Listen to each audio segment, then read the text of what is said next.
inside the USA plastic recycling factory. This is how 450,000 recycled pallets are made each year. Inside the USA plastic recycling factory, how 450,000 recycled pallets are made each year.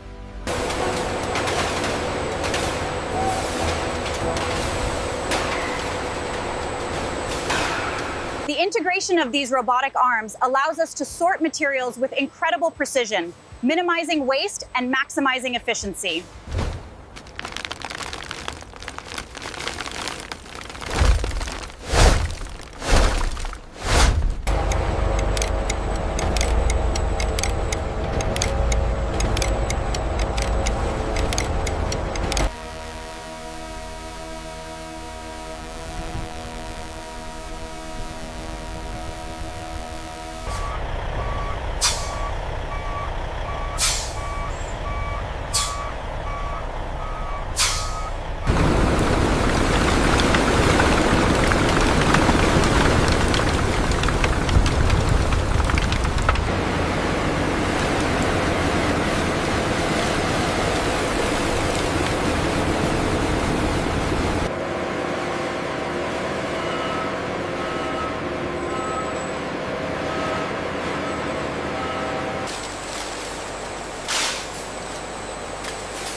The sorter on lane 4 seems slow. I see it.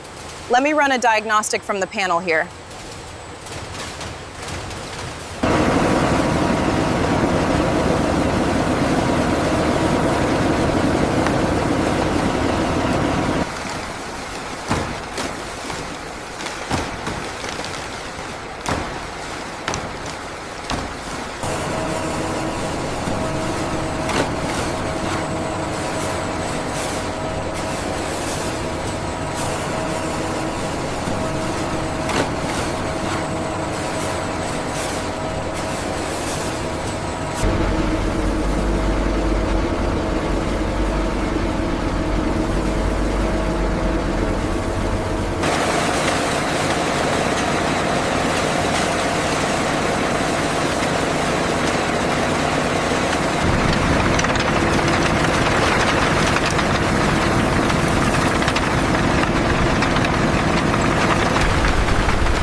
The chlorine levels in tank 4 are fluctuating again. I see that. I've already adjusted the flow rate remotely.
The stress fracture is appearing right at the joint here. Noted. Logging the data now. Peak load is stable.